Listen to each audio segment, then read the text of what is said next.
Hey, what's up you guys? I'm Sara Lubratt, and today we're going to be talking about 10 tips to increase your creativity. Creativity is a muscle. One of my biggest pet peeves is when I tell people I'm a writer and their response is, oh, that's so cool, I could never do that, I'm not creative. And I'm always like, okay, y'all, creativity is a muscle, and just like any other muscle, the more you use that muscle, the more it's gonna grow. And so today I'm going to be sharing 10 tips to really work on flexing your creativity. If you go on to enjoy this video, I'd really appreciate it if you could like and subscribe because it really supports my channel. And now without further ado, let's get into talking about how to grow your creativity. The first tip might be the easiest tip on this list, and that is to consume stories. Personally, I would suggest stories that take a little bit more attention and concentration, like reading a book or watching a movie rather than like scrolling through TikTok. Or for me, Instagram Reels is what really gets me. But being able to focus and like dive into a story and a world through something like watching a movie or reading a book is a great way to immerse yourself in someone else's story, to just let your creativity and imagination run wild. And just really let yourself be inspired by the stories that you're reading or watching. Choose books that interest you, choose movies that interest you, or maybe stretch you a little bit. I feel like my comfort zone has been like fantasy and sci-fi for so long that I've recently started getting into a little bit more of like the mystery side of things. And that's been a really fun way to stretch my creativity a little bit differently, just because that's a newer genre for me. Tip number 2 is to try using writing prompts. For a while, I think it was back in high school, but to start off every writing session I would start with a writing prompt and then move into working on one of my books. Or I guess at that point in time, it was the only book that I was writing, but writing prompts were a great way to get over the blank page syndrome and to start getting those creative juices flowing so that I felt more productive during my writing sessions on my novels, or again, my novel at that point in time. And I fell off of this probably around when I went to college. And now that I'm talking about this, I kind of want to start implementing writing prompts again. You can find writing prompts literally everywhere. It can be as easy as Googling writing prompts or going on Pinterest, or my favorite website to use for a long time that I just looked up. And I see that it hasn't posted any new ones since 2021, but that's thewriteprompt.com. Write obviously spelled like writing, but if you choose to reference that website for writing prompts, they have years of archives in there. So I wouldn't worry too much about running out of writing prompts. There are also a variety of different kinds of writing prompts. There are quote prompts, there are image prompts.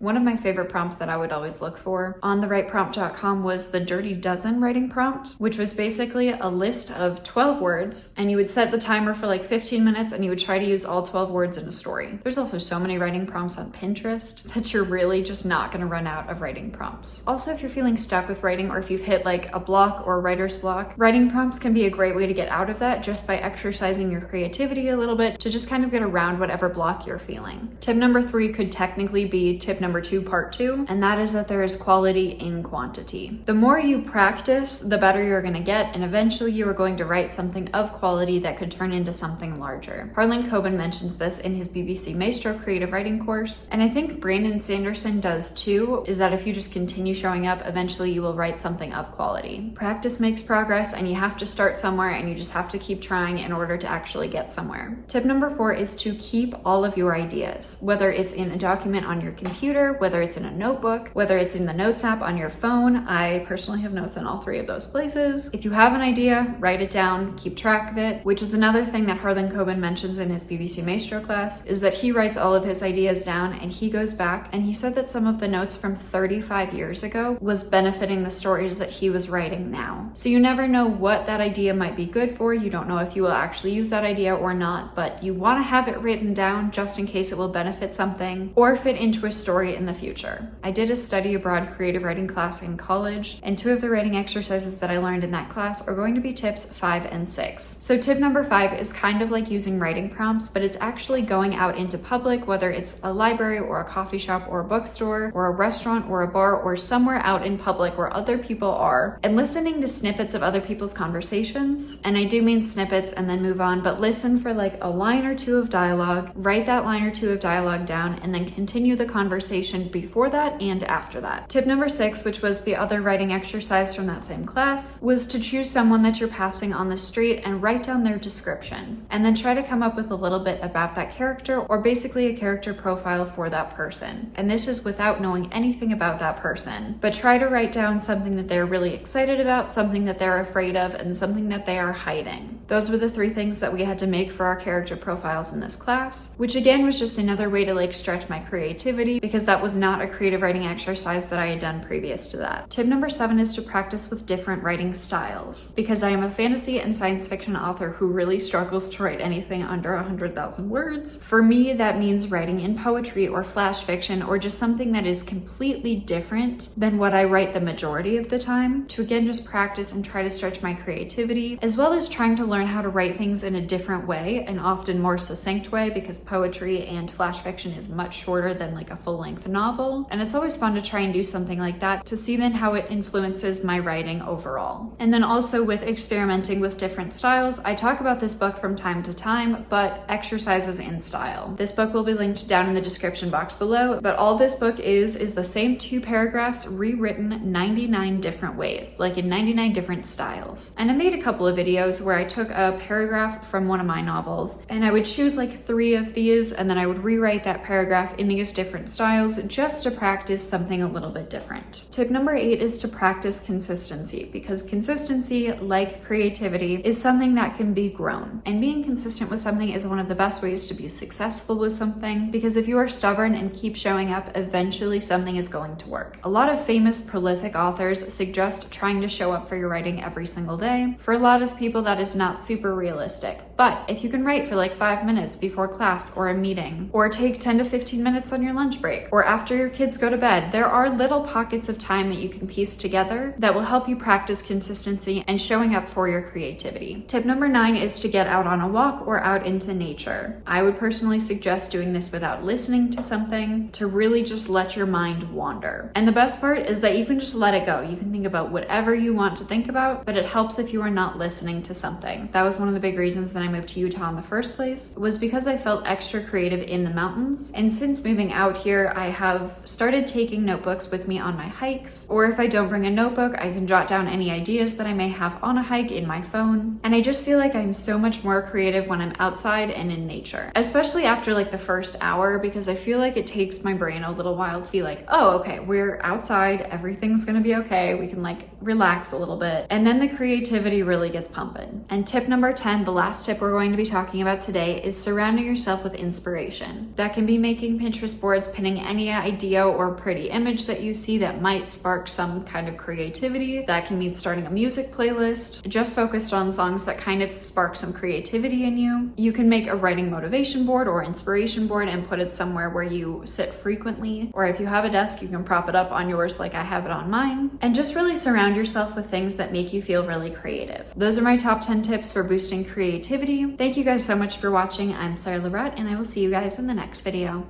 Bye!